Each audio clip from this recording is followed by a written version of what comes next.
Good afternoon, and you're very welcome to Holmpatrick here on the east coast of the country in lovely Skerries for the next 2 hours or so as Skerries host Bruff in the Division 2B promotion final of the Energia All-Ireland League. I'm Breifne Earley, and today for the next 2 hours I'm joined by former Munster and Ireland player Killian Keane, who's going to be giving us a bit of local knowledge here, a Skerries man through and through. Killian, it's a great day for the club here today, both clubs I suppose, but particularly for Skerries to be hosting it. Yeah, it's great. These type of occasions are fantastic, and you couldn't find two finer clubs in Irish rugby than Skerries and Bruff, and it's a fitting finale to the year. Obviously it was clear earlier on that Estonians were going to be the runaway winners of this league, and all the other teams had their sights set on that second spot, and obviously Bruff went away in the semi-final and managed to beat Galwegians in Galway, who were second from bottom in Division 2B, and have earned the right to be here today. There's a huge crowd here from Bruff, there's a huge crowd from Skerries, and it's not too windy and it's not raining, and we're all set for a great final. The mini rugby teams are lining out on the far side of the field under the scoreboard to welcome the Skerries team out onto the pitch. Absolutely, teams just coming out here, both teams getting a rousing reception. Nice to see both teams, not just the home side, getting the reaction from the crowd. Yeah, no, absolutely, and I think that's one of the beauties of the AIL. You know, the spectators respect both sides, and Bruff, the Skerries have had many good games over the years, and we're all set for a big day. So. We'll run through the teams here very quickly for you just before we get started in the next couple of minutes here in Holmpatrick. For Skerries, starting from full-back, Ronan Mulcahy, fills the full-back jersey, while Oisin McKee and Davy Goodman are on the wings. Mike Sherlock partners Kevin McGrath, who captains the side in the centre. For Skerries, Paul O'Loughlin at out half, while Owen Carron is at scrum half. In the pack, Cormac Murray, Kieran Leonard and Trevor Scuffle across the front row. Sam Deering and Ross Halligan form the second row, while at the back of the scrum, Barry Murphy, Josh Erickson on the wings, while Peter O'Neill will fill the number 8 role. For Bruff, at the full-back position, it's Keane Clifford. On the wing, Mark Fitz and Shane Duggan. Andy O'Byrne and Jack O'Grady are in the centre. Sean Kilbridge and Jake O'Riordan are at half-backs, while Killian Ray, Palmer, Johnny Cleary are in the back row. Second row is Brendan Gleeson, Tom O'Dwyer, while the front row is Brendan Keogh, Tom Quigley and Kieran O'Dwyer as we get ready to kick off here. And the ball has started, the ref has got proceedings underway, and it's a good start here. Killian, what's your expectations for the game? Look, I think it's going to be a tight, nervy affair. Bruff, for people who know Skerries, are playing from the seawall end down towards the graveyard, or Scrumpy's Garden as it's known, and it's about who's going to take their chances. Finals are won on key moments, and obviously Bruff, a typical Munster side, they've got a lot of good schools players in their team. They've Jake O'Riordan in at 9, so they'll be very much up for this game.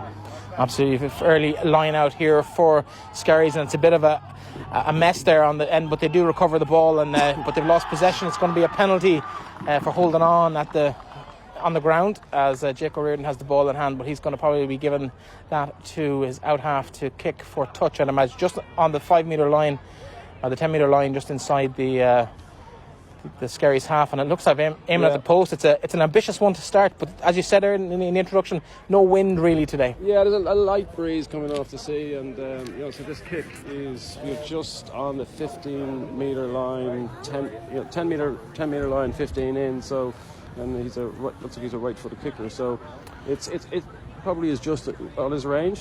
Yeah, Sean Kilbridge. He's the Abbey Field dual status player. So a slightly nervy start for Skerries. They did win the line out, but it wasn't clean possession. Bruff were able to capitalise and force the turnover. Absolutely. So as Kilbridge just gets ready to have a strike at this, it's a decent effort. He has whatever little bit of wind there is behind him as he runs through his motions here. This to get Bruff up and running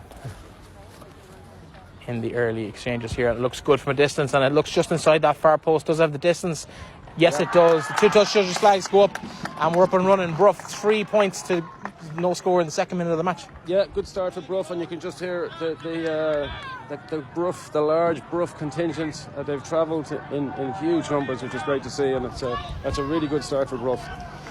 And we're back again with the restart from Skerries. I think it's Paul O'Loughlin there with the drop kick. and he sends it right down into the corner here. Mark Fitz under it, comes forward, catches it well, breaks through 2 Skerries players as he approaches the 10-metre line, but it's back to number 7. That's Pat Maher, the captain, of course, of this Bruff side.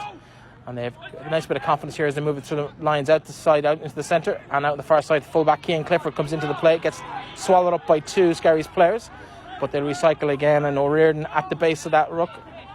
That's good defence from Skerries as they manage to avoid letting them over the gain line, but Bruff go again, still in possession. Flat pass there, but it's a knock on from Brendan Gleeson.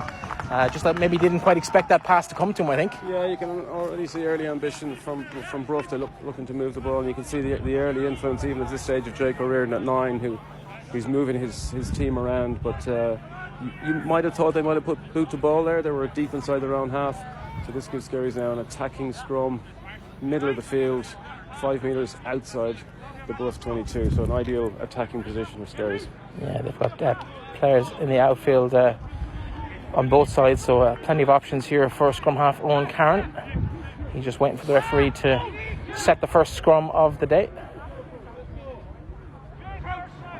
I've just given the instructions to the referee, of course, Andrew Fogarty from Knocknacarra in Galway. So another good Connacht man involved today. I'm going to take the kudos for that one. But Owen Cairn, now it's a good push from Bruff, but they've fouled the scrum, referee giving a penalty, and this is an opportunity maybe to draw level for Skerries. It's a very kickable opportunity. Yeah, you'd expect Ronald Mulcahy to kick this. He's kicked really, really well all season. So just early signs that Bruff might have some forward dominance of the scrum, but as you say, referee Fogarty deemed that I'm not sure quite what the infringement was for, but it does give Skerries a chance to get back. So you can see that the wind is into Ronan Mulcahy's face, but he's about 35 metres outside the goals. So just about 30 yards out, and Ronan Mulcahy with the opportunity now to equalise. It's 3-0 to Bruff at the moment. Just over 5 minutes on the clock. And a solid strike from Mulcahy. It looks good from here. Touchdown is happy with it. And it's 3-3 here in the probably the biggest game of the season for both these teams. Oh, without a doubt. That's a great kick by Ronan Mulcahy. He's been flawless off the boot all season. Of course, he has rich pedigree. His grandfather, Bill Mulcahy, was a Lion and played for Ireland. Of course, has his own West Limerick roots. But Dr. Bill will be not cheering on the Limerick side today. But that's an important 3 points for Skerries, because they had a slightly nervy start, and that should hopefully settle them down. Kilbridge now with the ball in hand, and he restarts that, but it's not going to go the full 10. Ref does indeed agree with that, and it's going to be brought back to the halfway line. Those kind of mistakes can prove very costly in a game of today's importance. Yeah, they can. It failed to go the 10 metres from the kickoff. So, as an out half, when that happens, you look to the skies and your forward pack turn around to you and say, "Hey, what was that about?" But, nice tackles, kid. We're back on the Teddy Hurling Keane there giving us some advice from the sideline. But it was scrumming halfway due to the Bruff restart not going 10 metres. So another put into the scrum here from Owen Cairn. As you can hear, the big crowd building around us here, and a very, very filling up Holmpatrick. Good move out there from the back of the scrum from Skerries. Looks to be Kevin McGrath in possession. He's tackled well, but it's back to Owen Cairn again. Cairn to break the gain line, but it comes back again to another phase of play, and it's out through the hands. Good move there from Paul O'Loughlin, and he's got out nice and wide there, out to, it looks to be Oisin McKee on the far side. Again swallowed up by 2 Bruff defenders, but it's Skerries who retain possession just inside the 10 metre line, inside the Bruff half, and they brought the ball back into the centre of the field as Cairn again goes for ball. That's a lovely little kick through. Is it going to go out? It's just lovely little bounce there. A lovely kick through right inside the 22 for Bruff. Yeah, Skerries settling into it now, Breifne, and they moved it a couple of phases. They moved Bruff around, and then Paul O'Rourke just put foot to ball, and he's pinned Bruff back into just inside their 22. Bruff will have the line out. So the game is beginning to settle down now. So Kieran Leonard with the foot in to the line out here. He's ever present this season. Sorry, Tom Quigley, I was looking wrong team. I mixed up the jerseys here. Tom Quigley has the throw. It's very delayed, but it's well won there by Bruff, and they've secured that nicely in the hands of Johnny Cleary. But they're pushed back by a very, very impressive Skerries front unit. Back to the hands of O'Riordan. Expected a little box kick here, it is indeed, but looks to be going out in the full. He's inside the 22, so no issue, and it will be a line out just shy of halfway. Good clearance there from the under-19 international. Yeah, he looks a fine player already, Bruff just won the line out. Tried them all for just a few seconds, just to suck some of the Skerries players in, and then Jake O'Riordan with a nice clearance. And as we said, he's settled nicely into this game.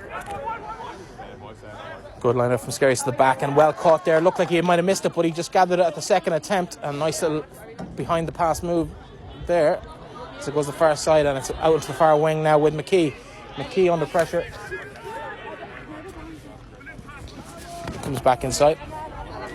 And Skerries again in possession. They're approaching the 22 on the far side. Nice little break there, lovely line break for Skerries. He's around the first two players, but taken down by the second. That was Paul O'Loughlin with a great burst through there.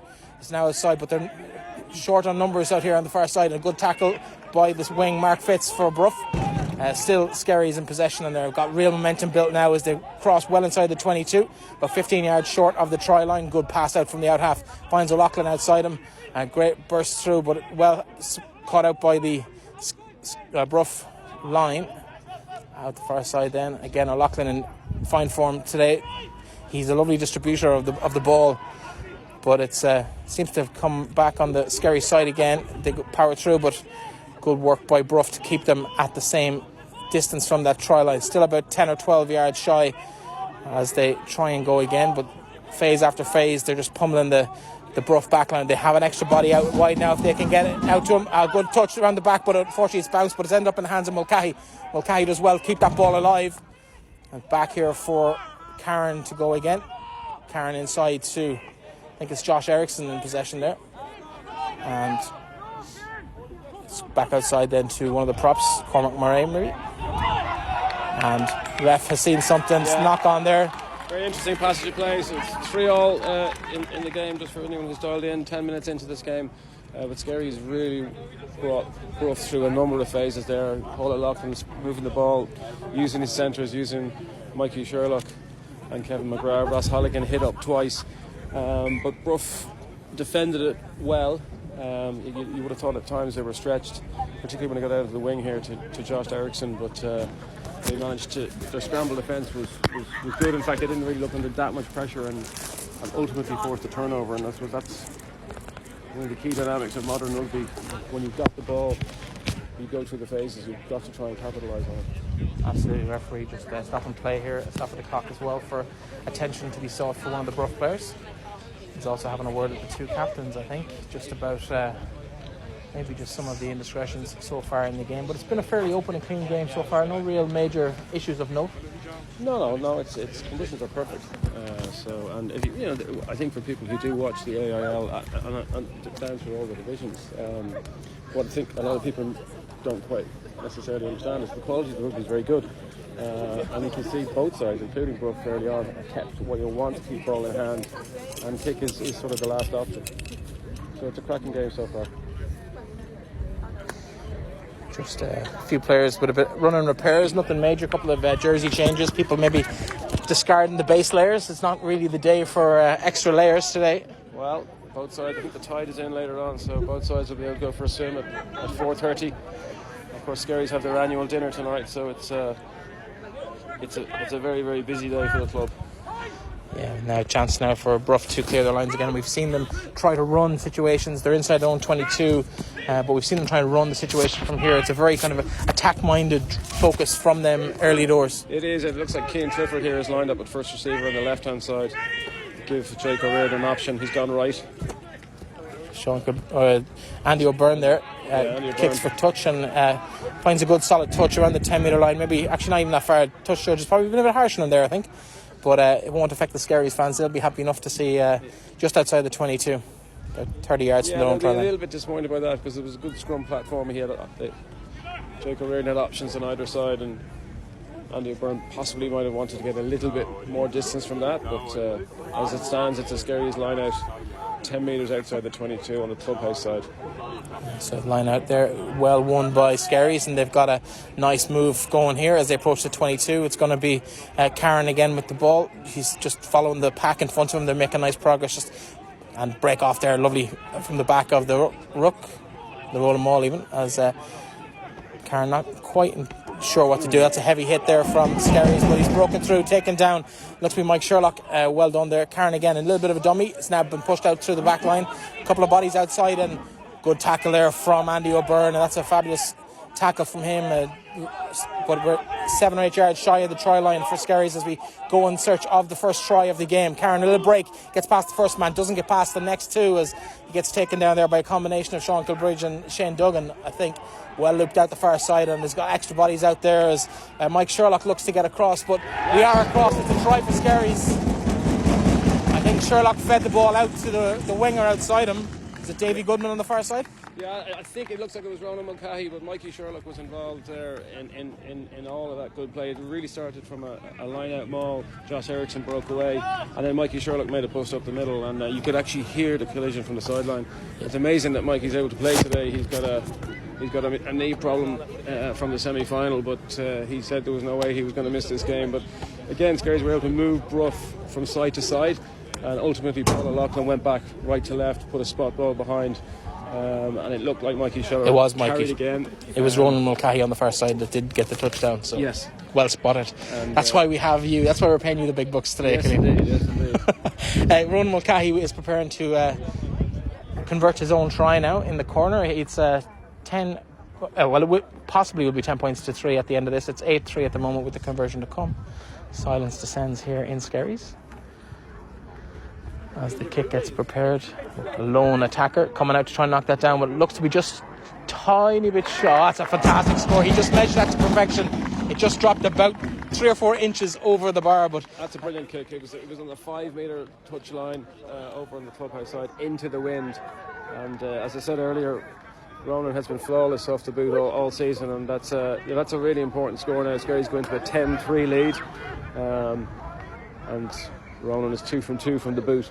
It's a good response from Skerries after going that 3 points down in the first 2 minutes. Yeah, they had a nervy start, Breifne, which is understandable. You know, they're playing at home and there's a lot of excitement about this game. But that after that sort of slightly nervy start, they really now have come into the game and are certainly have played all the rugby for the last 10 minutes. Great restart there from Bruff, and it puts pressure on the Skerries, and they managed to find touch, but just on their own 22. So they'll be relatively happy with that, but yeah, because Bruff now have the chance to put some pressure on Skerries. Have a line out just 40 metres out from the Skerries line on the left hand side, opposite to the clubhouse. Let's see what they can do. It's well worked by Bruff as they get the possession there. And out in the line to number 8 there, Killian Ray, who breaks through. Come back for Reardon again. Reardon feeds outside and cut back inside to Johnny Cleary, who gets across, and now another effort here from Bruff as they push forward. Just making a couple of technical changes here. We're getting a word that audio is a little bit low on Killian, so we'll just move the mic a little bit closer to him, so hopefully you'll be able to hear him now. But viewers mightn't be happy if they can hear me. But Bruff attacking now. They're on the 22, middle of the field. Johnny Cleary just picked and jammed, went through the middle of the ruck, and now the attack from right to left. Sean Kilbridge outside to centre. Oh, well, good hands there from Jack O'Grady as he gets possession, but illegally so, according to the referee. The ball had gone forward in the pass, and it's going to be a scrum, and Skerries can take a bit of a sigh of relief there, I think. Yeah, Bruff will be a little bit disappointed that they didn't hold on to the ball for a couple of more phases. You can see they're a little bit narrower, a bit more direct. But unfortunately they knocked it on, so Skerries now have a chance to clear their lines. They're on their own 22 on the graveyard end. for those people that know Skerries.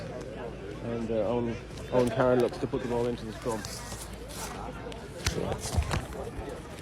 Score is still 10-3 to Skerries. Yeah, it's been a bright opening for both teams. I think both teams are relatively happy. I know Bruff maybe not with the scoreline, but definitely with the performance so far. They've defended well, and only the one try for either side just yet, about 18 minutes on the clock. But the ref has seen another infringement at the scrum, and it's the second time we've seen Bruff give away penalties in the scrum. Is that a worry for them going forward? Yeah, well, it is, because they've given away 2 penalties, so they won't be happy about that. I mean, it doesn't look like their scrum is under particular pressure, so obviously the referee has seen something that he doesn't like. You can see that Paul Collins has come on for Bruff in the 15 position. I think Keane Clifford seemed to go down in the lead up to the Skerries try. So, of course, there's temporary rolling subs in AIL now, so teams can bring players back on. Up to 12 different changes can be made. So it's a great sunny day here in Holmpatrick, and coming up on the radio, listening to the sports broadcasts, no mention of the AIL at all today. As someone who's been involved in the game for so long at the highest level, is it disappointing? You talk about the quality in the league, that we don't get the coverage of these games at a national level. Look, I think it's a natural thing that obviously the 4 provinces are professional, and that's where people's focus are. But you can see by the crowd here today, there's certainly over 1,000 here, maybe 1,500. People will support their local team. It unfortunately doesn't get maybe as much coverage as it used to. Obviously, Terranure will play Clontarf tomorrow, and that has been televised live, and there will be a big crowd at that. So it's as popular as ever. The coverage possibly could be better. Some of my journalist friends mightn't be happy with me saying that, but they'll know in their heart of hearts. But today, you obviously Connacht played Ulster last night. 2 players from Skerries involved in that game. Alan O'Connor captained Ulster, and obviously Leinster play at 5 o'clock. So there are clashes. It is inevitable that the coverage will dip a little bit, but the fare is still very good to watch. Just to confirm, it was actually Shane Duggan who's made way for that substitution. He just made his way in front of us here on the sideline. But it's Bruff now in possession after they're at scrum just on halfway. They've made a couple of yards on that. Well held there by their centre coming into the line. As the ball comes back out here to Sean Kilbridge. He feeds Andy O'Byrne, and O'Byrne releases the winger, but that's a great tackle on Keane Clifford on the far side, I think. This comes back again across, and Bruff have been a really positive side, but that's a great tackle there from Skerries. They forced to prop Kieran O'Dwyer right back, but Bruff retained possession, but Skerries, good jackling there from them. Have they turned it over? No, they haven't, but the ref has seen something that's going to be a knock on, and the pressure from that jackal really did create that opportunity to turn the ball over. If you look at the Skerries centres, Mike Sherlock and are very, very powerful players, Mike Sherlock in particular, and they make a lot of offensive tackles. And what you saw there was, there was some hard carries from Bruff, but they didn't really make any ground. And then Barry Murphy was just at that breakdown, went to jackal the ball and forced the knock on from Bruff. So the Skerries are defending well, but they've got 2 really solid defenders in the midfield, which is a big help. Absolutely, I suppose marquee and all here today. It's a real kind of festival atmosphere around the club. We talked about kind of what this means to a club, but what would promotion mean for a club like Skerries today? Well, I think it would be a great reward for this team. They've been knocking on the door in Division 2C for the last number of years. Obviously, there was a couple of COVID-interrupted seasons where the usual rules in terms of promotion and relegation were postponed. So, they've been very consistent in this league. Obviously, last year they went all the way and got beaten in the equivalent final against Enniscorthy. So they'll feel that their day has come, but you've got to win it on the scoreboard. But thankfully the scoreboard is 10-3 in their favour so far. So as you say, there's a marquee up on the far side. The annual club dinner is on tonight. So if Skerries do win, we could be here for a few days, Breifne. You'll be back report to work on Tuesday or Wednesday. I hope you brought your sleeping bag. It's going to be a good day, I think. Win, lose or draw, but a win would definitely be sweeter for the home side going into the festivities this evening. But a bit of a break in play here. One of the Bruff players, I think it's one of their props, is getting attention on the far side of the field. Just the physio running him through his mobility on the far side. Looks to be having an issue with a shoulder, perhaps. Yeah, and we mentioned Skerries, but we must mention Bruff as well. There's a huge crowd here. They're an amazing club. They've produced some great players. You think of John Hayes, Tom Hayes. I think of Stephen Keogh, Neelis Keogh, who's a coach of Bruff today. Peter Malone. So they're a fantastic club, and of course they won the Munster Senior Cup not so long ago and won the All-Ireland Cup, so they know how to get the job done on final day. Absolutely, and a scrum here just inside the Skerries half.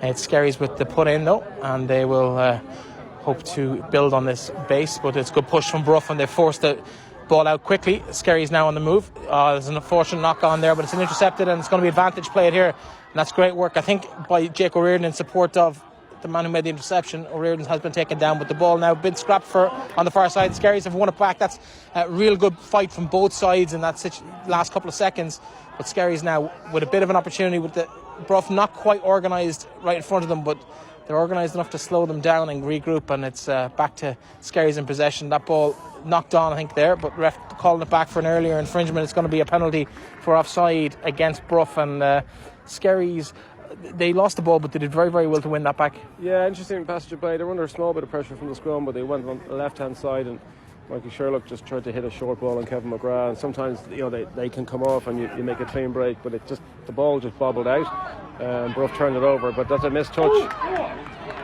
from that penalty. Missed touch there. Collins picked it up, but the ball is blocked, and it's into touch more or less where we were. So, yeah, the ball did miss touch. Collins caught the ball and then tried to send it back, but his kick blocked down and out into touch. The only difference being who gets the control of the put into the line out, which is going to be Bruff. Correct. In this instance. Correct. But Skerries there's a couple of warning signs there. Skerries will need to be accurate. Bruff will capitalise on any mistakes like any good Munster side. Bruff there with a nice take in the line out and a good push here. They move forward about 4 or 5 metres from the line out position. Jake O'Riordan just waiting for the ball to come back to him. He has it now at his feet and inside to Brendan Gleeson. Not the Hollywood actor, I'm sure, but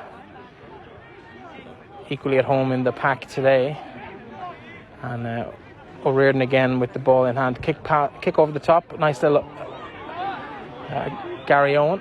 Caught well at the back there by Skerries, and they're a bit indecisive of what they want to do with it, but they've been taken in by the Bruff defenders, and they're just on their own 10 metre line inside their own half as they push on, and a good tackle there from Gleeson as he slows down the attack for Skerries. Skerries, nice little breakthrough there, but taken out of it by Andy O'Byrne. That's a good tackle from the Bruff centre. A lovely little pass out to the fullback on the far side, and it's good work there. I think that might be actually Mike Sherlock in possession, but back inside Skerries again, constantly just pushing through the phases, and good tackle again from Andy O'Byrne. He's been everywhere today for Bruff in the centre.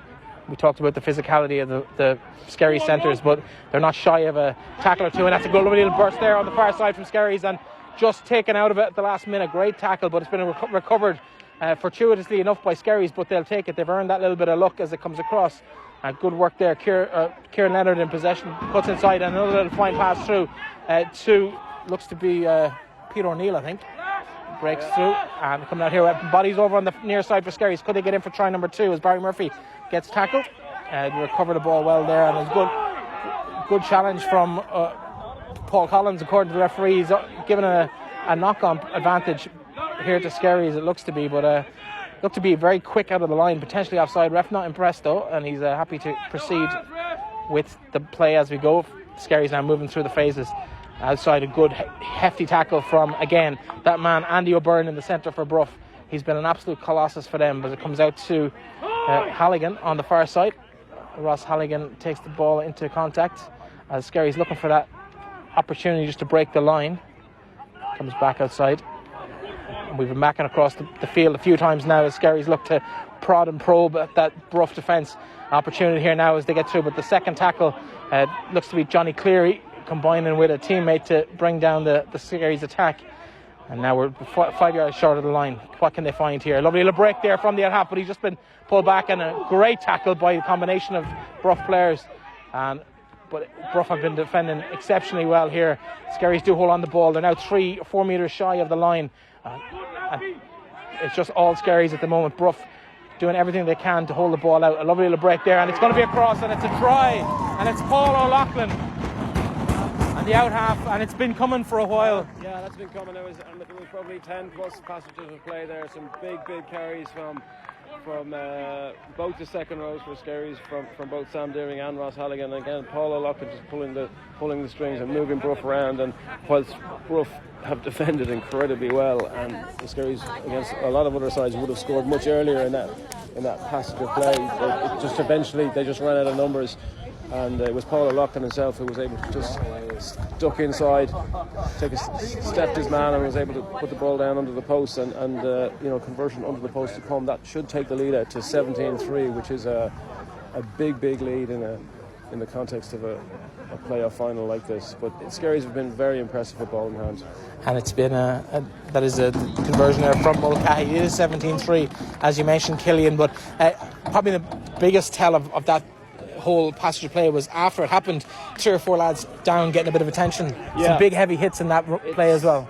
It's so much easier to play when you have the ball and rather than when you're defending, and whilst Bruff are defending manfully as you would expect, it is tiring, and it is a warm day, and having the ball in hand it's just so much easier to play the game that way. One of those, Kieran O'Dwyer makes way after taking a bit of a knock in that he's replaced by TJ Coffey as we approach just coming up on the half-hour mark here in the game, probably just a little bit shy of it, as that's a great steal there, and it's going to be an unbelievable try from Bruff. I said to you a couple of moments ago that Skerries needed to be accurate. They were just a little bit loose there, and they've managed to give an interception try to Brendan Gleeson, who just skates in, and that's a real easy score for Bruff that will keep them hanging in this game. But this is the point about Munster teams, about teams like Bruff. They will capitalise on any error that you make, and Skerries just ran out from the restart, maybe a little bit relaxed. They've gone into a big lead, and just threw a sloppy pass, and the rest is history. So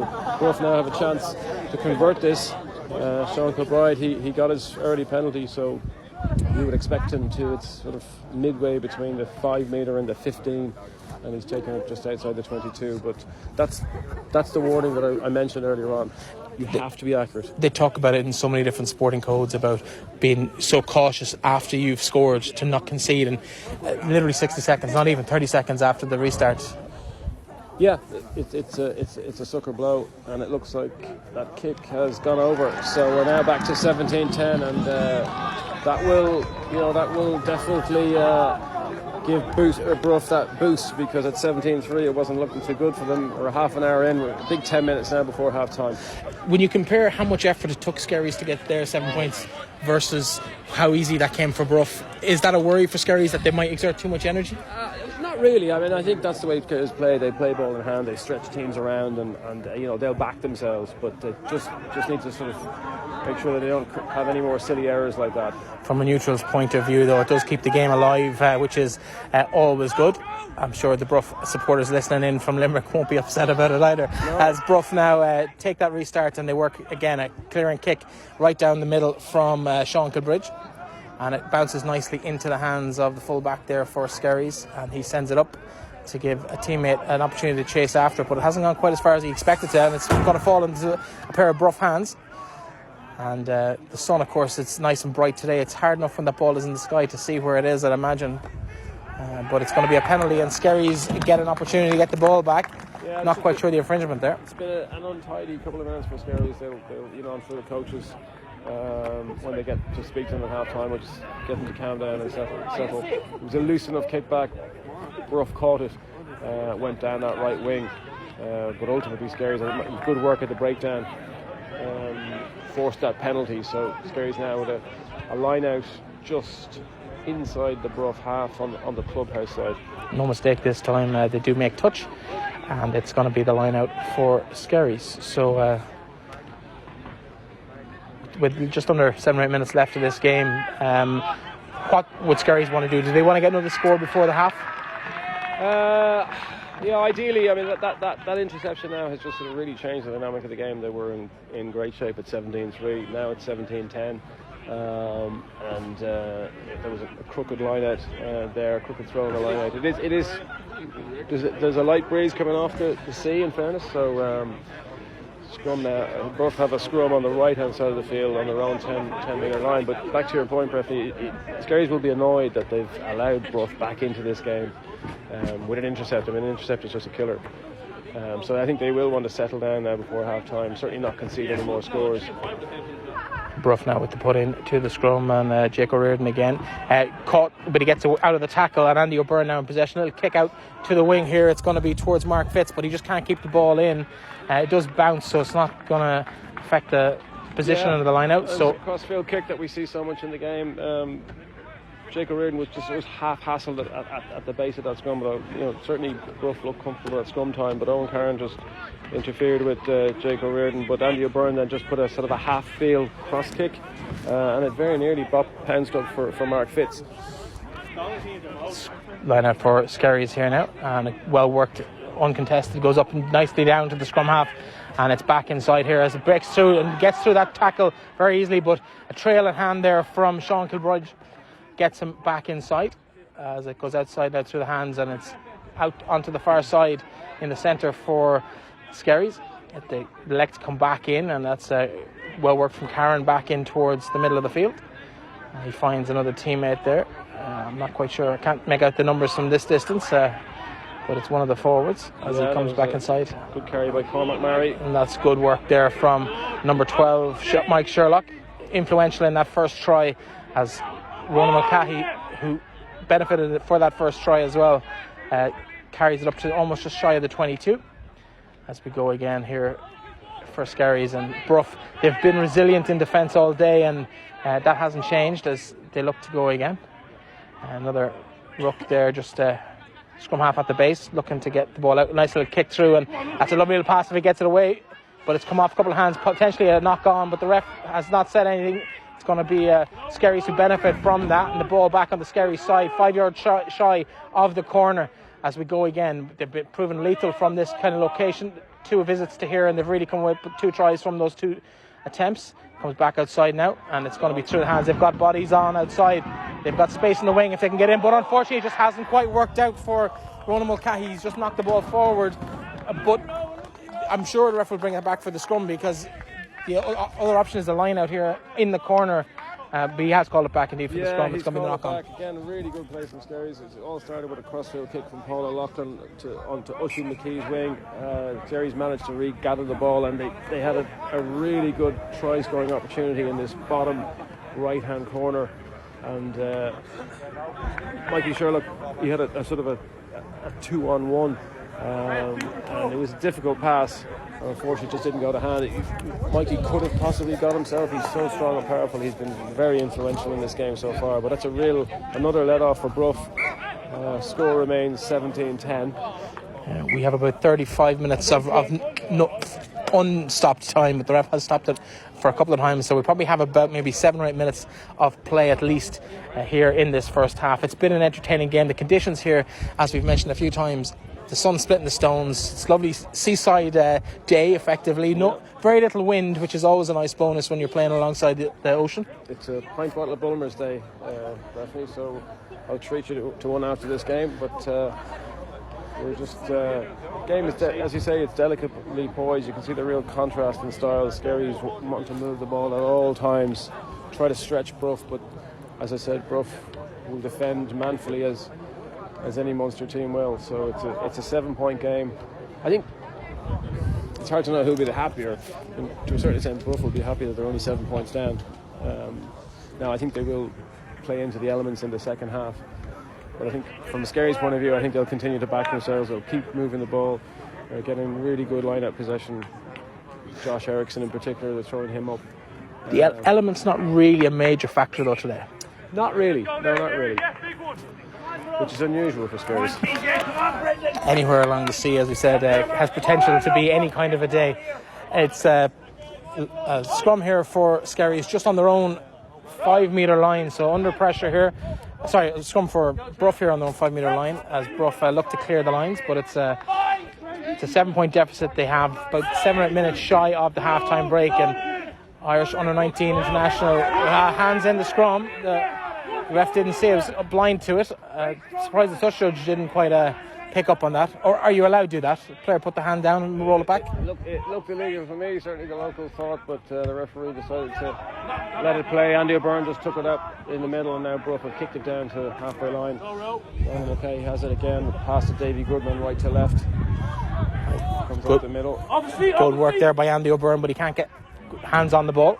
And a bit of an indecision there from the scrum half, Owen Carron for Skerries, but it's back. No such indecision this time, and we've got a bit of a run here down the wing. That's a great tackle there on Barry Murphy from the Bruff side, and I think it was number 7 Palmar just came in and made really good contact and just not releasing the ball on the ground, and the ref has given a penalty to Bruff. And you can hear the Bruff contingent. That's the type of rugby that I like.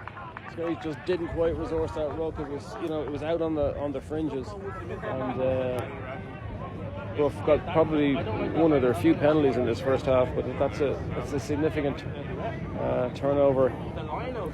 Yeah, Sean Kilbridge with the ball in hand here, and he is going to be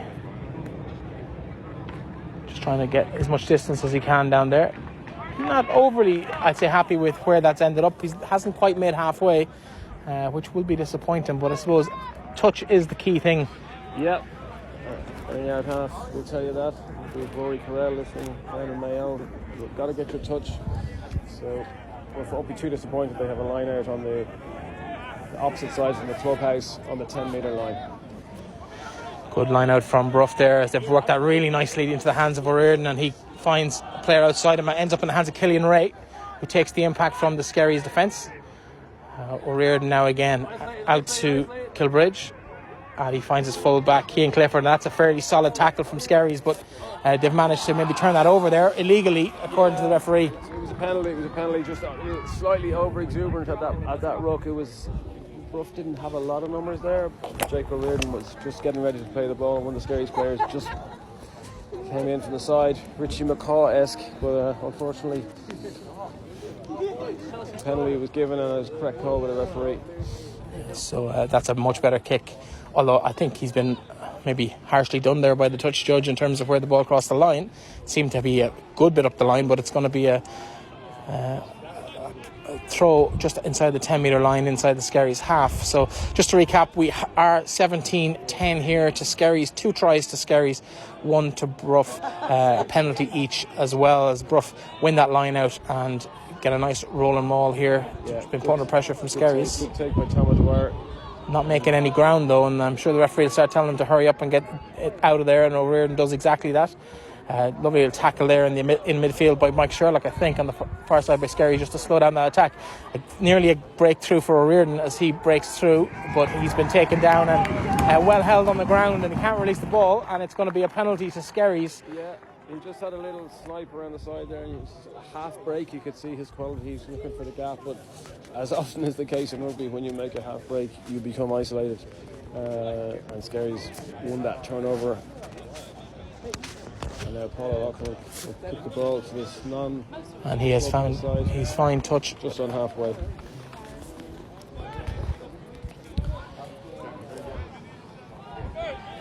So it's 17-10 as we approach. We're in injury time now in the first half. There have been a few stoppages, so I would imagine we'll probably have a couple of more minutes to play in this. We've just crossed the 31-minute line as the ball has been knocked backwards according to the referee, and that's a great kick through from Johnny Clear. He's just put turned the full back as they go on the far side. He just kind of met it on the volley, and now it's up to Skerries to try and get out of their half, which they've done really, really nicely. That's a great little through from Oisin McKee, and he's kicked that nicely and just taken an unfortunate bounce from a Skerries point of view, but it's going to be Keane Clifford to try and regroup, but that looks to be a forward pass, and it is indeed, and that's really put pressure on the Bruff side. He was under pressure anyway, very little support. He was. It's a fascinating passage of play. You know, you saw Johnny Cleary just fly hack the ball down, Peter O'Mahony-esque, but Skerries did very well to tidy it up at the back, and then Oisin McKee broke free, kicked the ball down, and Keane Clifford was under pressure. He initially beat the first defender. You could see what he was trying to do. He was trying to link up with some of his outside backs who would come back, but unfortunately the pass just drifted forward, and this gives now Skerries a scrum, and again in a really good attacking position just inside the Bruff 22, on the middle of the field. So Just again another stoppage here for attention to a Bruff player. It's been a fairly high attrition rate for both sides. It's very physical. At one stage we heard, Mike Sherlock, he crashed in. I think it might have been Andy O'Byrne, or it might even have been Jack O'Grady, but you could hear the impact from here. These players are powerful, and it's a very good standard, very good advertisement for the AIL. I suppose the casual viewer who doesn't get to the much AIL games might be listening to a game probably for the first or second time this year. It's the difference in this and the professional game isn't exactly that huge. Like, there are players dropping out of academies to play at this level week in, week out. Yeah. The standard is very, very good, and you probably get a little bit more room and a little bit more time at AIL. And actually, dare I say it can be sometimes nicer to watch. These two sides, they've met twice this season. Skerries have won both times by a single score each time, but they've been high-scoring encounters, and they've been full of tries, as you mentioned. Yeah, they have, and certainly, Bruff won't be early doses. Yeah, the referee seems to have an issue with Brendan Keogh here on the loose head side for Bruff, because whilst Bruff are going forward, I think he's accusing him of wheeling the scrum around. Some of the Bruff players are a little bit disappointed by that decision, but what it does is it gives Ronan Mulcahy a chance to take the score from 17-10 out to 20-10 on what you think is probably the stroke of half time. Is this a good decision just to put that little bit of an insurance between them, or it doesn't matter at this stage of the game? Well, I think when it comes to finals, there's no bonus points, there's no try bonus points. It's all about taking any opportunity that comes your way. So certainly in the context of the game, it feels like this is the right decision, and Ronan has been incredibly accurate off the boot all season. So if it goes over, it'll be the right decision, Breifne. Absolutely, as always, results based.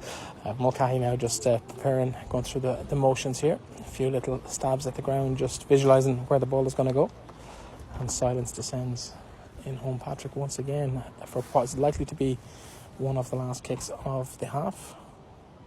Skerries make it double scores. That's a great effort from him. It's 20 points to 10. It is indeed half time, and it's Skerries who lead here in Holmpatrick by 10 points, 20 points to 10. 2 tries from them, from if memory serves, Ronan Mulcahy with the first, and the second one with Paul O'Loughlin before a really, really good breakaway try, an intercept try from Brendan Gleeson. 20 points to 10 here in favour of the home side. Skerries lead 2 tries in the opening half for them, 1 from Bruff, and 2 penalties versus 1 as well. So 20 points to 10, 100% record from the tee for both kickers today. And it's Bruff who are playing into the seawall end here. Will restart, and that ball is nice and high. No mistakes from the restart this time. And it's Skerries who claimed that well, and it's put to ground by Bruff as we look to go again. Killian, your thoughts on what the next 40 minutes has in store for both these teams? Well, the next 40 minutes will decide who plays in 2B next year. It's as simple as that. And obviously I think Skerries will be the happier side at half time. But they've got to close it out. They've got to strike the balance between moving Bruff around and putting pressure on them, and obviously not giving away any silly errors. But Owen Carron has just kicked long down on the clubhouse side. Bruff moved the ball back in field. And a good run here now from the Bruff defenders. That's an unbelievably big tackle. That's going to leave some bodies feeling the hurt in the morning. But that man again, Mikey Sherlock. It's a phenomenal tackle, but both men up and doing all good. Bruff still in possession. He did well to retain possession from there, as Jack O'Grady now protects the ball. He's recycled again through O'Riordan, and Bruff have a penalty advantage. Not sure yet. Looks like there's a penalty there at the breakdown. That's been cut out of his hand. It's going to be pulled back for that penalty advantage, and the ref is going to have a word with one of the Skerries players, it seems. Yeah. Potentially. No, he seems to be okay. No concerns about any cards, but he's just going to have a quick little word with Skerries just to remind them of what the rules are, or the laws, should I say. There's no rules in this game. Laws. So let's give a shout out to some of our Absolutely. listeners. We have Barry Connolly, the Connolly family in Toronto. We have Mick O'Keefe in Botswana. We have Joe May and Derek Earley on a boat somewhere in Denmark. Both have missed touch. They have, and it's given the opportunity to Ronan Mulcahy to send that right back down the throat, and he's turned the cover at the back. It looks to be number 8, Killian Ray. Slightly unorthodox position for number 8 to be in, but he's turned well and he feeds it inside to his full back who kicks, but that's not going to make touch either, and it's not even going to make much distance, and it's well worked, but it's going to come the end. I think both teams knocked it on there. I'm not quite sure if the ref will just let that go, but he has. It's going to be Skerries who come along again, and a good kick across field, but maybe just angles a little bit wrong there from Paul O'Loughlin. It's going to be a chase on here, but it looks to be won by Bruff. In fact, it's won by the ball, and the ball has crossed the dead ball line, and it's going to come the whole way back. Yeah, we'll come back for a scrum, but Bruff will be disappointed with that, because you go back, they had that penalty in the halfway line, and you said there's no wind in Skerries. There's always a wind in Skerries, and you can see he just probably should have taken maybe 4 or 5 yards off that kick just to make sure of touch, and Skerries kicked really long and deep, and I think it was Johnny Cleary who had to go back, and it was literally on his own line. Skerries will be the happier with that. They've got a scrum 30 metres in from the left-hand side, non-clubhouse side. Bruff have. There's a knock on. There's a scrappy passage of play at the tail end of that. But, from a territory point of view, Bruff will be unhappy to have lost territory following the fact they had that penalty. Good push from Skerries there, and they've well worked that from the back of the scrum, and O'Riordan with a nice little pass, and it's been pushed out into touch, and it's going to be advantage Skerries from the line out, because I suppose they just ran down a blind alley there. Really, he could see what he was trying to do. O'Riordan, he does look a nice player, so he tried to make a half break and actually just put the ball out the back of his hand. But it was Davy Goodman was on the wing and was well able to snuff out any threat. So now Skerries have a line out on the Bruff 10 metre line. You can see Paul Collins is back into play. He's going to go into the centre. There's a player coming off there. I can't quite grab the jersey number as he comes off, but it's I think it's one of the centres. And that's well stolen by Skerries, and he just read that really, really well. Number 8, Killian Ray. He just intercepted that short line out, and it could be advantage Skerries completely here, but the ball has been recovered by Bruff, and it's been serious pressure put on here by Skerries as they push on. They've lost possession, but they're just shy of the try line. Bruff making a bit of yards for themselves, and it's going to come back on their end. Bruff again looking to get the ball back and clear. They do get the kick in, they get it clear. It's going to find touch on the far side, but worrying moments there for Bruff as they test the strength of the marquee on the far side. They do. The ball's on top of the marquee, but there was a clever line-up move from Skerries. They faded to go to the back, and actually they just threw it short to the front of the line out to Peter O'Neill, who didn't jump. He just caught it in a standing position, and he broke up that left wing. Again, Skerries are playing more of the rugby and are playing it in the right part of the field. Yeah, they lead by 10 points here, 20 points to 10, and another good play there at the line out from Skerries, although they've been pushed a little bit back by Bruff, but they've peeled off the back and they've got a bit of space here now as they go forward, approaching the try line. It's going to come back to Owen Carron. He gets the ball wide. Bruff combining there to tackle the player coming through. I think it's Paul O'Loughlin on the far side, and it's now inside to number 12. That's Mikey Sherlock again. He's swallowed up again by 2 Bruff defenders as it comes out to Darragh Lowndes, who's come on as a replacement. I think that was Paddy Faywell, I think. But Skerries now. There's been a change in numbers, of course. 5 metres out from the line. Great pick up by Paul O'Loughlin. Inside to Cormac Murray. Takes it under the sticks, 10 metres out. They attack from left to right. He's found a gap. Owen Carron finds a gap. There's a great opportunity there for Skerries. But they've knocked it on, unfortunately, and it's going to be a relief for Bruff. They've been under pressure for the last 5 or 6 minutes. They really needed that opportunity to clear the lines. Yeah, it's the story of the game, really. Bruff have been, Skerries have had more of the possession and more of the territory. But that's the thing about Munster teams and teams like Bruff. They will defend, so having the ball and having the territory isn't good enough. You're going to have to, capitalise on the scoreboard, which thankfully Skerries have done so far. But I wouldn't say Bruff are necessarily happy to defend, but they're comfortable defending. But you will think, as Ross McGauley said at half time, that fitness will play a factor here, and if you try and defend for 80 minutes, you are going to get fatigued. Yeah, it's been one of those days, and I think it's a heavy attrition rate. We've seen a couple of the Bruff pack have to make way already in this game. Of course, rolling subs means that we might see some of them coming back on for the closing stages if the game gets to that point. But it's tight at the moment. 10 points the difference as Bruff try and clear their lines, and that's another effort. Does find touch and a good clearance from them. I think it was Andy O'Byrne in there. Just put boot to ball and sent it out. As it's going to be a Skerries line-out just on the 22-metre line, and Skerries really have had the upper hand for most of this game, but that intercept try really has given Bruff hope and it's kept them in contention. It's kept the game alive. Yeah, it's given them a foothold in the game, because without that score, the scoreboard could in fact be 20 points to 3, which would be a very different story. But Skerries go to the back. Look at it. It's a good rolling ball there from them again as they try to break free, but they're tackled well by Bruff on the far side, and another ball out through the lines as Paul O'Loughlin feeds Mike Sherlock, and he's well tackled by the Bruff defence. Lovely little kick through, little grubber attempt, and it's going to be another breakaway attempt here as he sends the ball down, and ref has seen something. It's going to be a penalty to Skerries. Obviously, I think they were probably playing advantage. They possibly were aware of that. Skerries just tried to grubber a ball through. It was a foot blocked by a Bruff player, and it looked for a minute as if Bruff were going to break away again, perhaps, and get another score against the run of play. But instead, the referee has called him back for a penalty directly under the posts. And again, you would expect Ronan Mulcahy to capitalise and move the scoreboard potentially out to 23 points to 10. Yeah, so Mulcahy, you would expect a player of his ability to see this as bread and butter and just convert it about just inside the 22, straight in front of the posts. It's the kind of thing you'd have an under 14 or under 13 out practicing. Well, they all have to be kicked, but certainly on the evidence of today and through the season, you would certainly expect him to kick the ball down towards his own house. So he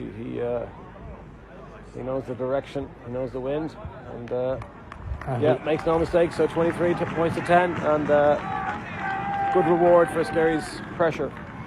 And they now lead by that 13-point margin. So as we see a couple of subs coming in here for Bruff, number 20 Connor Fitz has come in, and two players just making their way off. I can't quite make out the number. It's the blank jersey. That's Sean Hartigan. We were warned that there was a blank jersey on their side. So Sean Hartigan and Connor Fitz come into the action. Well, teams are allowed to have 23 players in these playoff games, so they tend to run out of jerseys. So it just shows you it's an amateur game, and we just have to get on with it, perfect. Yeah, Bruff only 22 jerseys in the bag. So it's a knock on there from Skerries on that restart, and it's an advantage for Bruff now to build something, maybe to try and get themselves back into this game. 13 points is the difference between the two sides at the moment. And Bruff need to get a score just to keep that scoreboard intact, just to they don't get too far behind at this stage. Yeah, well, obviously by definition they're going to have to score if they want to get. But I understand your point. They certainly need to score next because if it's a 13-point game. If Bruff were to get a 7-pointer, then it comes back to a one-score game. But certainly if Skerries go and move the scoreboard on, then it becomes a difficult task for Bruff to haul themselves back into this game. Yeah, it's ref just resetting the scrum there. Again, we've had a few issues with scrums, and we've seen a few penalties awarded against Bruff. They'll be hoping not to infringe the laws of the game at the moment. They have the advantage here just outside the Skerries 22. They'll be looking to build something here and get that scoreboard working in their favour. It's been a while since they tacked on that try in the first half, as Jake O'Riordan, the under-19 international cap, gets the ball, but it doesn't actually come as far as him. Killian Ray picks it at the back of the scrum. Now O'Riordan finds number 13 Jack O'Grady as he goes again, this time outside to 22. Paul Collins finds the winger outside. That's a good tackle there by combination of Darragh Lowndes and one of his Skerries teammates. And they come back now, and we see Sean Hartigan pushing through. O'Loughlin out to number 5, I think. That's Tom O'Dwyer, one of two sets of brothers on the team. His brother Kieran at prop today. Good work, and a little bit of a gap there, and he's put it up for a contest on the air on the sideline, and it's well caught by 14 Shane Duggan. And out of nothing, Bruff have got across, and they've done it twice now. It's a fantastic score from them. It's a very good score. It was actually Paul Collins. He looked up. He's a clever player. He played scrum half here in the last game against Skerries, but obviously Jake O'Riordan plays today. But he's come on a couple of times now, and he just took a moment. It was a split field situation, and Skerries had just come up. The outside defenders had come up, and he just paused for a second, and he put a lovely little chip just right in front of us here in the corner, furthest away from the clubhouse down at the seawall end. And it was Shane Duggan did really, really well, because the ball was in the air. There was a Skerries defender there, but he won the aerial battle and did very well to control the ball and managed to get it down. So the score now is 23-15, and Paul Collins has this conversion which is way out on the right hand touch line into the seawall end. Duggan is just getting a bit of attention here, as Collins seems to have scuffed that one a little bit. It's gone to the right and wide. Yeah, it was difficult. It was a difficult kick, in fairness. But again, that will give Bruff. It just keeps them in the game. It gives them oxygen. It gives them energy. And in fairness, it came from a good scrum that they had. But it's an 8-point game, even though Skerries have been way more in the ascendancy for the entire game. 8 points, of course, important. It makes it more than a single score as well. So yeah, it is. Obviously it's still a 2-score game, but there's plenty of time left on the scoreboard, or on the clock. So again, it just gives Bruff a foothold. And the one thing you'll say about Bruff is that they will play all the way to the final whistle here. They won't give up. They've returned that kick-off now. Nice back to halfway. It's going to be a line out on the far side to Skerries, just inside the Bruff half, a yard or two inside the Bruff half, and they'll be quite happy to have cleared that territory as well. Yeah. Game is delicately poised now, because I think for the people who are watching, you can see that Skerries are playing all of the rugby, have all of the possession, and Bruff are just living off scraps. But Skerries would like to have been further ahead at this stage. Nice little burst through there from Skerries off the base of that maul, but they go again. And it's Karen outside here to O'Loughlin. O'Loughlin, unfortunately, has given the ball out, but it's been dropped by Kevin McGrath, the captain.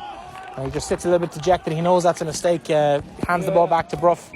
But the ref is now getting involved. A couple of lads maybe need a bit of a conversation with each other, and the ref is now going to sort it out. Two lads just maybe little bit more than just a pleasant conversation. Get to know each other. Getting to know each other, and they shake hands, and on we go. So nothing really in that, but we won't name names to protect the guilty. No, exactly. But I guess guys, they've just gone a little bit flat now. That score, I think the Bruff score has sort of, just sort of stopped Skerries in their tracks a little bit. Just a mishandling there in the midfield. So now Bruff have a scrum 2 yards inside their own line, more or less in the middle of the field, slightly towards the non-clubhouse side. But their scrum has been good, and let's see what Jake O'Riordan can do here. O'Riordan with the ball getting ready to put in. He feeds the ball in, and we've seen a lot from the number 8 at the back, but this time it's O'Riordan, traditional, from the base of the scrum, and he finds it outside now. That's really good effort from Bruff as they go through, and it's well held by Bruff on the far side. Looked like it might have gone forward. In fact, it did go forward. Referee has indicated it's going to be a scrum to the home side. Yeah, and it was. It looks as if Paul Collins has now gone to 10, so they attacked, and the Bruff centre tried to just turn the ball back inside to one of his own support players. One of the Skerries players got him in between, and I think the ref deemed that it was it had gone forward. Yeah, so now it's going to be an opportunity for Owen Karen to put the ball into the scrum. We've seen Bruff struggle at the scrum in stages. Ref has penalised them 3 or 4 times now in the 55 minutes or so we've played, as Karen feeds the ball into the scrum.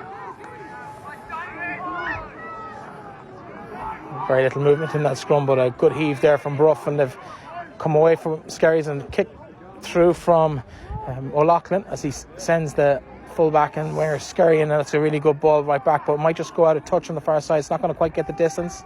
It does indeed. I think the ref has the assistant touch judge on the far side has said it went out on over the dead ball line. It's going to be brought the whole way back. That's disappointing. It'll be I think it's touch in goal, so it's a line out to Bruff from where the ball was kicked.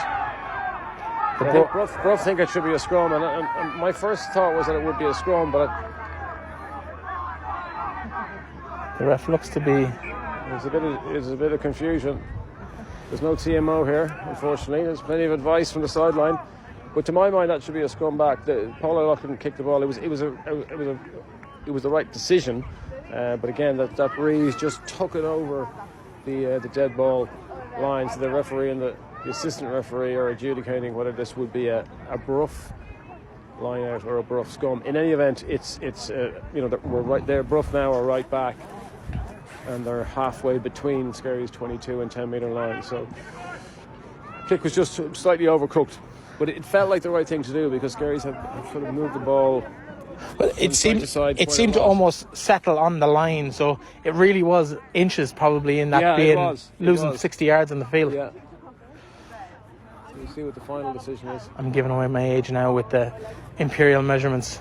It's okay. Given the day that's in it, all things British celebrating on RT today, we can we'll go as far as inches and yards. We mightn't go any further than that today, but it is what it is. So it is a Bruff scrum because the Skerries player Paul O'Loughlin kicked the ball and it went over the dead ball line, and of course the rule there is that you come back for a scrum. So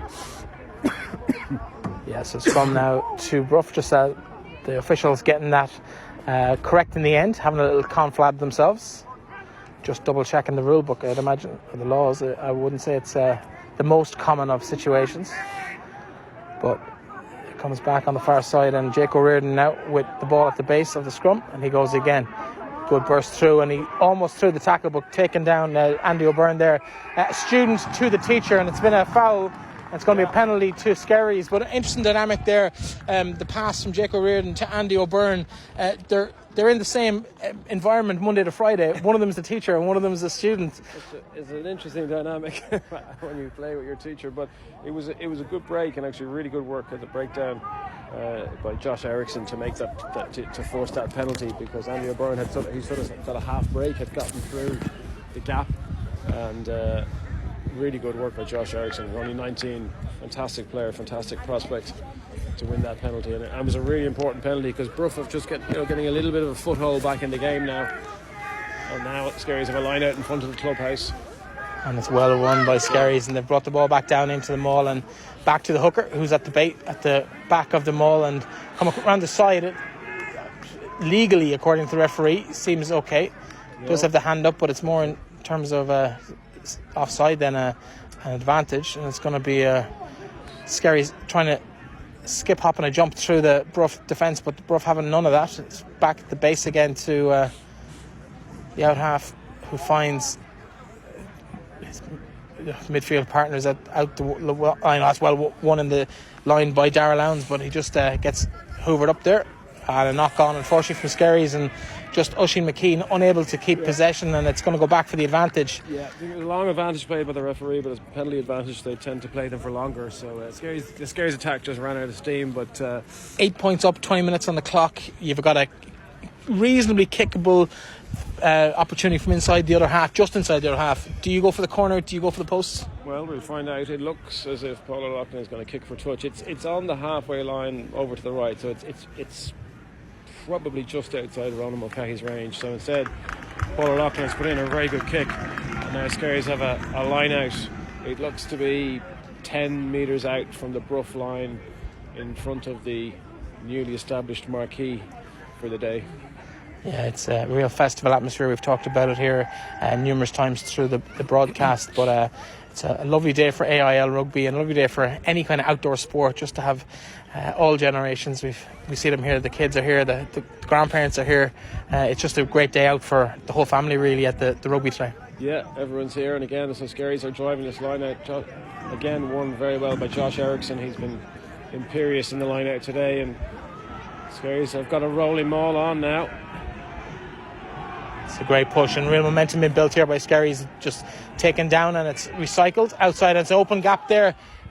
3 or 4 Bruff players close up on Paul O'Loughlin as he goes for the line, but it's going to come back on the Skerries side, and they get a chance to have another go here, trying to dig it out there. And a great reverse pass, and a lovely little pass there. It was coming, I think it was Oisín McKee who fished it out of the body is on the ground, and I can't quite see who finished it. Potentially Darrell Lowndes. I think it's Pete O'Neill. hard to see from here. I think it's Peter O'Neill, but again, good reward for Skerries. A really, really good maul. They mauled Bruff back 10-12 metres, and Paul O'Loughlin had an initial go, brought it to the line, and then at the breakdown, Owen Carn just stepped to the left, put the ball back in behind him, a la Peter Stringer, and I think it was Peter O'Neill who finished it off. But that's a big score. It takes the score out to 28-15 with a conversion to come, which you would expect Ronan to get, and that would probably take it to 30 points to 15, and that's that feels like a big score in the context of this game.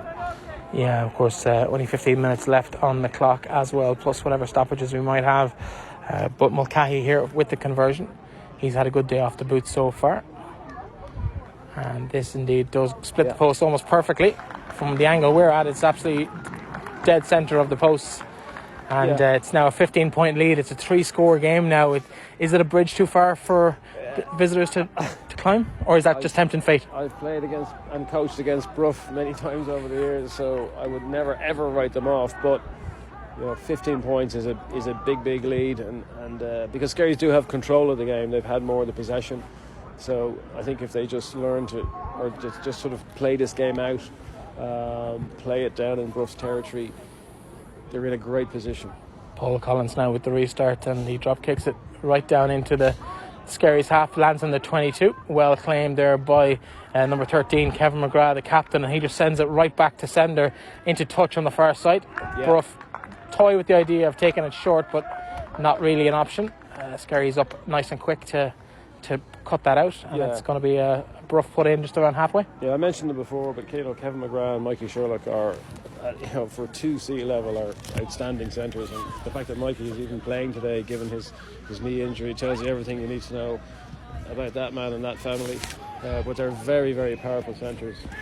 Well won there by Palmer, the captain on the other side for Bruff today, trying to lift his charges as they try to get back into the opposition half. They're just on halfway now. They've managed to bring the play back, and they go again. A good tackle there, maybe a hint of a high tackle, but the ref allows play to continue. And a nice little reverse pass there by Paul Collins into Connor Fitz, and the ball coming back inside Bruff, just pushing it through the phases now, recycling the ball back out, and it's good strong play from the Limerick side. As Collins again, a nice flat pass right across, creates the opportunity for Hartigan there to come into the line and get those few metres into the line, 5 metres inside the half now. It's long work, and unfortunately for Bruff, it's come to an end in terms of possession on that time. It's a foul. Referee has seen something. I'm not quite sure what it was. You might be able to shed some light on that for Killian. So you can see that Bruff are mixing it up between going wide, and then they'll play that more direct game where they take it through the centre. And on that occasion, Skerries just resourced the ruck well, and it was a clear penalty. The Skerries player was in the dominant position, had his hands on the ball. It looks to be Hartigan looking for a bit of attention, just hasn't got up from the tackle just yet.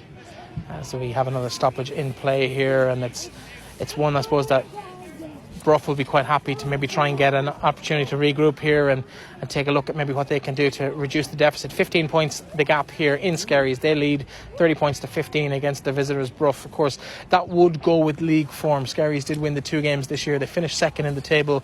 Bruff came here having just pipped them into the semi-finals. It's been a good year for Bruff, even if they don't get promoted today. Yeah, I spoke to Neil Coe here when they played here in the league, and at that stage they were outside the top 4, but they felt they had a chance. And obviously last week was a fantastic win for them to go to Goal Regions and to beat them and score the number of tries that they did. But it feels today, so far, it might be just a bridge too far. And as you say, Skerries have been very consistent in this league over the last couple of years. Instonians, as we said, were passing through. A remarkable season from them. But it feels like Skerries are the next sort of best, and it would be deserved recognition for all of the work. And you even talked to Ross McGauley at half time, who's been a magnificent servant. So it would be a fitting reward, but you've got to go and do it on the scoreboard, which thankfully they are so far. Substitution now for Skerries as John Healy comes into the action, and he replaces, you might be able to identify him, I can't see a number for this. Barry Murphy has gone off there. So Barry again, Barry's had a long career here in Skerries, and he's had some tough days with injury, and it's great to see him playing well. And kick there from Skerries goes down into touch on the far side. A great effort from Paul O'Loughlin. Sends the advantage to Skerries. They'll have to pull into the line out down the far side, just on the 22-metre line, as they look to put a nail in the coffin of this game for one time only. They're 15 points ahead at the moment, about the same number of minutes left in the game.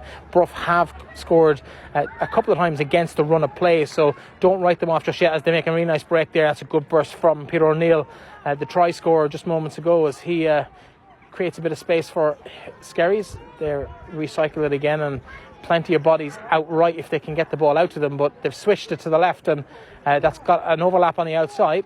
Good work down there. It's in the hands of Davy Goodman, who's making headway towards the line, but just caught short of that, about 10 yards short of the line as it comes back inside. Skerries now making tracks on the far side of the field, but they've infringed the ball, and it's going to be a penalty to Bruff and an opportunity for the Limerick side to clear their lines. It is, yeah, but again, Skerries are playing all the rugby, and again, it's all coming from the line-out platform.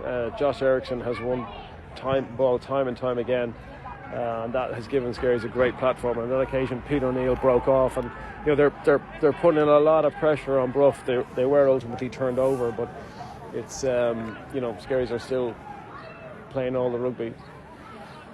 Line out here to Bruff on the near side, as we're standing at the far side as the clubhouse is concerned. That's well won by Skerries. They've won that against the head, and that man Eriksson again, great turnover. Inside now to O'Loughlin. O'Loughlin feeds that ball into, looks to be Oisin McKee, I think, on the far side, as comes back for O'Loughlin again at half, and a nice kick into the corner, but it's been fumbled, and it's great kick through from Mike Sherlock. He saw the Bruff player on his own, didn't probably expect to get that kind of a reaction, but unfortunately for Bruff, it's been knocked on. It's going to be a scrum for Skerries in a very nice attacking area. Yeah, again, Skerries just sort of, Mikey Sherlock on that occasion, split field, just decided to boot the ball, and it looked like he just perhaps overhit it, but it was straight at the Bruff player who juggled it. Unfortunately, couldn't catch it, and ultimately to knock on. And again, you do feel that Bruff are just beginning to maybe run out of steam a little bit. It might not be their day. Of course, we have to remember that Bruff have lost a couple of the first line players through injury in the first half.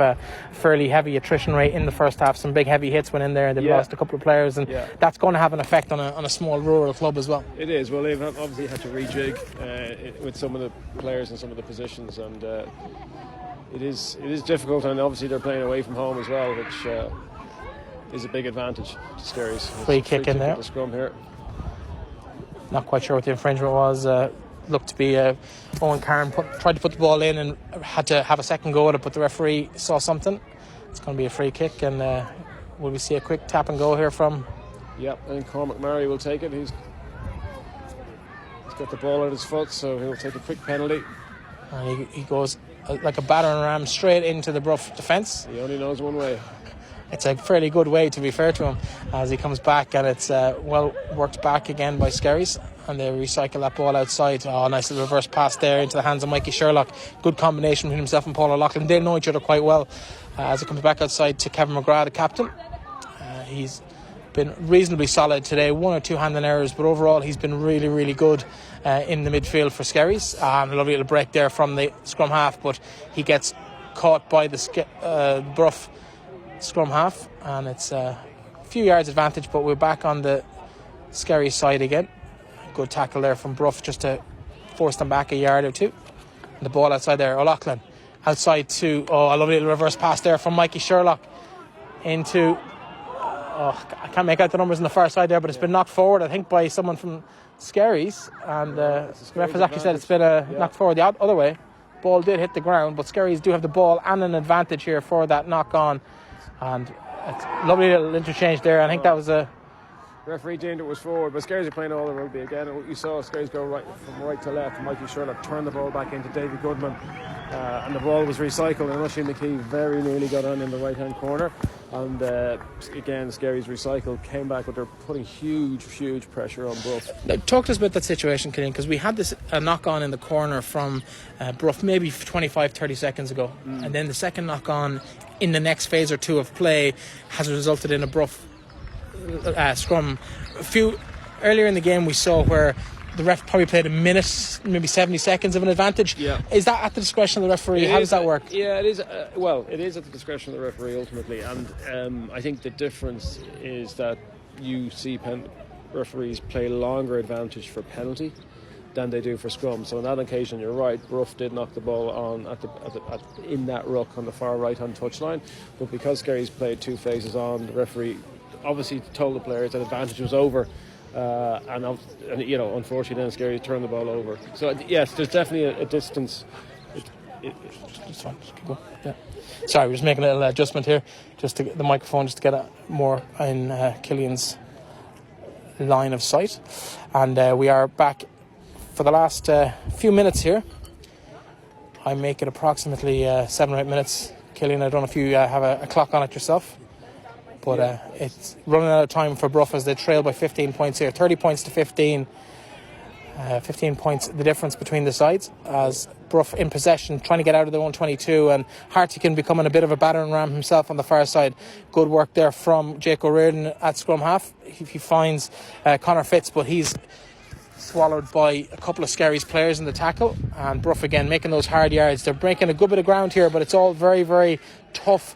2 or 3 Skerries players hanging out of every single Bruff player when they get possession, but they've managed to get up to the 10 metre line just shy of halfway. O'Loughlin again outside, and unfortunately that's just a loose pass from, looks to be Paul Collins in there, and just ahead of the winger, and it's going to be a line out, but there's again more handbags coming in, and we're seeing that edging into the game. Maybe as the result becomes a little bit more confirmed, there's a bit of frustration. There's a bit of frustration, and obviously Bruff are finding it difficult to get out of their own 22. They put some passes of play together. Fortunately, the ball, a loose pass just went over the touchline. I think the Skerries crowd kind of cheered it, and that does frustrate you as a player. But look, I think it's been a very clean game so far. Referees just having a word with both captains just to tell his players to not to do anything silly, because you don't want that on a day like today.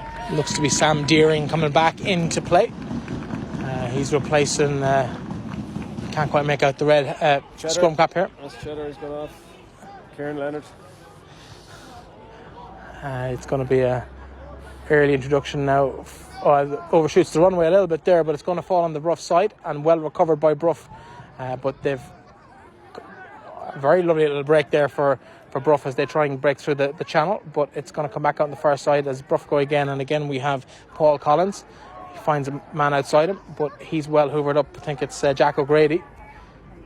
And Skerries have been very solid in defence throughout the entire game today. Bruff have been made work for, apart from the one intercept try, they've been made work for absolutely everything. Yeah, no, it's Bruff are finding it very difficult to break this Skerries defence down. And of course, when you're in the lead and you're in the final, you'll defend like your life depends on it. Collins again just seems to have the field at his mercy when he just seems to make time that others can't quite find out there. Yeah, he's made a difference when he went to 10. So it's a penalty here to Bruff in the middle of the field on the halfway line. They really do need to score very quickly to have any chance. Of course, we spoke to some of the Bruff officials before the game, and they were at pains to point out the origin of most of these players and the heritage of most of these players. But a squad of 23 today, and 20 of them have come through Bruff's own academy, which, given it's a small rural club in Limerick outside of the city, it's a testament to, I suppose, the structures within the club and how accomplished they are for a club in that kind of, like, Bruff is a small place. It's not a big town, but for them to be able to sustain an AIL team, both in terms of numbers and players and coaching and finances, it's a big deal for them to be involved in days like today. Oh yeah, no, they're an amazing club, Bruff, and you'd have to remember they played in 1D and they've won the Munster Senior Cup. And in many ways, Skerries and Bruff are remarkably similar. On both sides, the vast majority of the players are homegrown, played mini rugby, and it's great to see. Yeah, just to go back to the play here, there's a breakdown just outside the Skerries 22, and it looks to be a penalty to Skerries. Ref just having a chat with a very frustrated Palmer, I think, or maybe it's Johnny Cleary just having frustrations with the referee. It is indeed Cleary. You can just see those frustrations beginning to just boil over a little bit as we approach the end of the game. And it's understandable. you can see that Bruff came here. They brought a huge support with them, and you know they felt that they had a chance of winning this, and it just hasn't quite gone their way. I think you know, even Bruff people would probably concede that Skerries have been the better side and are deserving of that 30 points to 15 lead that they currently have. Yeah, it's a good line out there from Skerries just on halfway. The ref is happy with it, and it's going to be another opportunity to maul that ball as they are facing a fairly resolute defence, but they get around from the side, and it's a good tackle there from Collins as he draws that particular attack and wins possession as the ball not released by Skerries. Yeah. And now Collins just making his presence felt to... his own Karen, he might have had a little bit of advice for him. So Collins, there's no messing with Paul Collins, and he finds touch there again, around the same as the last one, just on halfway. It'll be there put in as we see two more players enter the fray, one with no number for Darrell Lowndes and Ben McKiernan. Ben McKiernan, yeah. Actually, the numbers have changed from the programme, so I've mentioned Darrell Lowndes. Mikey Sherlock gone off. What a performance. He a lot of people won't have known, but he has damaged his knee pretty badly in the semi-final. He was a huge doubt for this game, but he's made of tough stuff, and he's had a massive influence on the game today. Good line out from Bruff there, back in the hands of Collins, and he's lovely to skip pass out to the centre, and now into the hands of Jack O'Grady as he tries to find the gap through the Skerries defence, but just well marshalled there. O'Riordan cuts inside, a nice little effort, kick through, but ends up being knocked on, I think, there in possession. It's going to be a penalty to Bruff, and Jake O'Riordan has taken it quickly, and he feeds number 13 Jack O'Grady outside him back to O'Riordan looking to release another Bruff attack, and he does so, but it's gobbled up by the Skerries defence. Again, Collins, he's a great distributor of the ball, Collins, on the Bruff side, and he's created that opportunity there for that break for Andy O'Byrne, and he's got good yardage up through the middle of the field. He's just on the 22 metre line now as they continue to push forward. I think that appears to be Palmer, the captain of the team, as the ball gets recycled back into the hands of Sean Kilbridge. Back outside here now. You've said Kilbride all day, and I've said Kilbridge because that's what's written down in front of me, but do you know which one it is? No, we'll go with yours, Breifne. Well, either way, we're talking about the same player. We are. Sean Kilbridge. It's one of the few times that we saw Andy O'Byrne in this game. It's, you know, again, I point to that centre partnership for Mike Sherlock and Kevin McGrath. And it's not a coincidence that since Mike Sherlock has gone off, that Bruff, the first thing they did was make a break straight up the middle. He's a magnificent defender. You can see Ty Keane Boylan coming on now, number 23. Number 20 also enters the fray. Number 20, it's Paddy Finn on my list, but I think the numbers may have changed. No, I think that's correct. Yeah, I think that's correct. So certainly Ty is on the wing. Ty Keane Boylan, can't miss him. Big man. As you mentioned, it is amateur rugby, and the simple practicalities of a jersey fitting a guy. The jerseys come in different sizes. Different numbers tend to be certain sizes bigger. A number 3 is always going to be bigger than a number 9, for example. Yeah, and it was interesting talking to the respective managers beforehand. They made that sort of very practical, logistical point to us that actually, you know, we don't have tailor-made jerseys, so sometimes we have to switch the numbers. But Owen Carn has left the game. He again had a big influence on this, part of the famous Karen family, and Skerries seem to have a player down here just in front of us. Yeah, I think it's Cormac Murray. Again, he's had a big game. But yeah, the game is entering some of the dying embers now. It looks like we'll have a night of celebration here in Skerries. Yeah, 15 points the margin here. Of course, we haven't given the score to you in a while. It's 30 points to 15 here in favour of the home side. Of course, we'll have a match report for those who've only joined us late. You can get a full roundup of all the stats, figures and the full match report at the Final Whistle here on the FinalWhistle.ie website. And fair play to Final Whistle. It's a fantastic service, and I think people really appreciate the coverage that Final Whistle give to the league and games like this. Obviously, a lot of people are here, but you know, a lot of people aren't here, and it's great to be able to update them. Niall Murray, club stalwart, is in Denver, no doubt somewhere posh in Denver. But a lot of people are very interested to see how this game would pan out. There's a couple of good Irish bars in Denver. I hope he's listening to us from there. If it's Nallen's or Celtic Market on the Green, it'll be or Celtic on Market as well, two fine Irish pubs. Know it well. Yeah, we must call out Justin Scanlon and Rory Dempsey, both down under again, great stalwarts. Cormac Timothy from the Jersey, the Channel Islands. It's a good spread from all over the globe here to celebrate what looks more and more likely to be a fine victory for Skerries. But Bruff still not quite decided yet, and a good work there from Collins. He does recover well there, and he's just trying to find a gap through there. It looks to be the substitute for them who's come on late. And a big batter around there. He's dropped the ball though, number 18, Eamon Costello. And unfortunately for Bruff, that attack comes to an end. But it looked like they had potential. You talked about the changes that have been made. Skerries have rang the changes in the last 4 or 5 minutes and has created that little bit of space that Bruff looked to exploit now. A little bit, and in fairness, we said what we did say about Bruff was that they will play to the final whistle, because that is the team that they are, that is the club that they are, and you have to hand it to them. They haven't given up. It just hasn't gone their way, but I think they will probably accept that Skerries have been the better side today, but they're a proud club, and you can see them. They're playing right to the final whistle. Yes, pun intended. Well, we'll take every pun that's coming our way. About 10 or 12 metres shy of the Skerries line, and it's Skerries put into the scrum and substitute. It's a different number than the one I have in front of me. The scrum half that's come in. Yeah, it's Paddy Finn, yeah. Paddy Finn, okay, as advertised.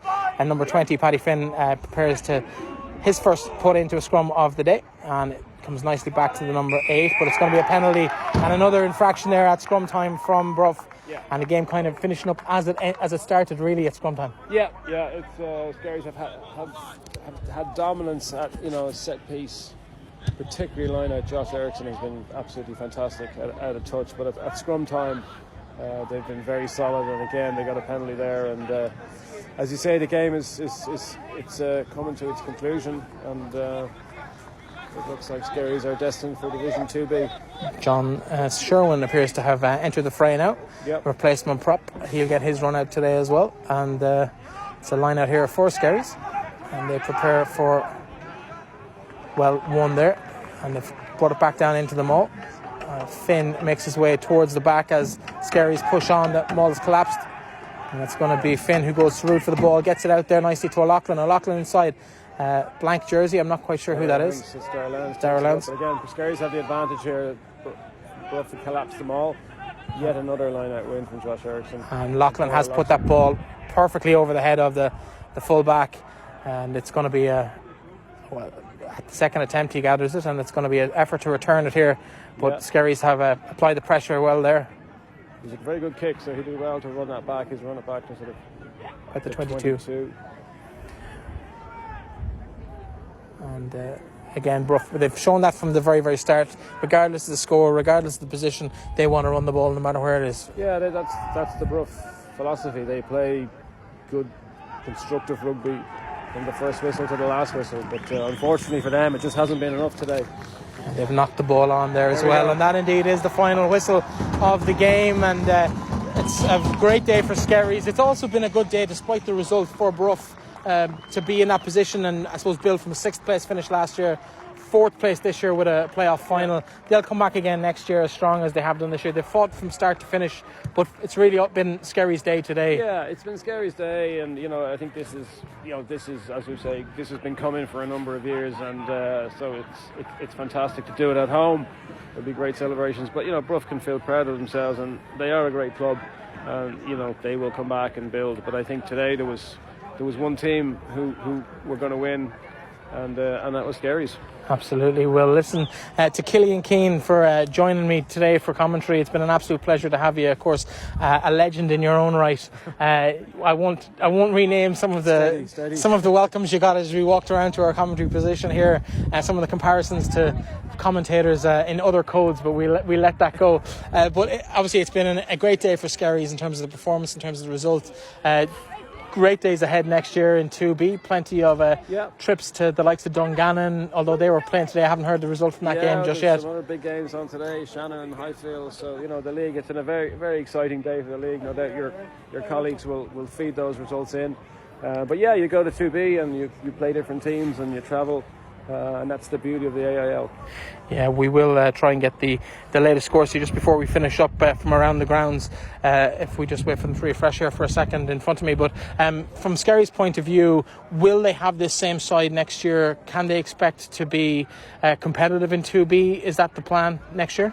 Yeah, that's the one thing with Skerries that players tend to play here. Obviously, young people these days want to travel, and some players travel even during the year. So you will have players come and go, but there is a very good nucleus of players. You look at Josh Eriksson, Ben McKiernan, like they are probably the future of this team over the next couple of years. And the mini section, the youth section, is very strong. So there will, players will always feed through, but we just tend to have what we have in the same way as Bruff have, We'll just run through some scores there? Yeah, I have the final scores here in all the games, all full times. Shannon preserved their Division 1A status. They won 32-12 comfortably enough against Highfield in the end. Blackrock College are back in Division 1, or at least 1B. They overcame MU Barnhall 29-21 in that particular game. That's the second back-to-back promotion for Blackrock College. An alumni, you're an alumnus of the school? No, I went to school here. Oh, apologies. My research was off. Skerries, of course, 30-15 against Bruff, and UL Bohemians preserved their 2A status. They have beaten Dungannon 20 points to 16 down in Limerick. So not all bad for the Limerick rugby community today, but not to be for Bruff.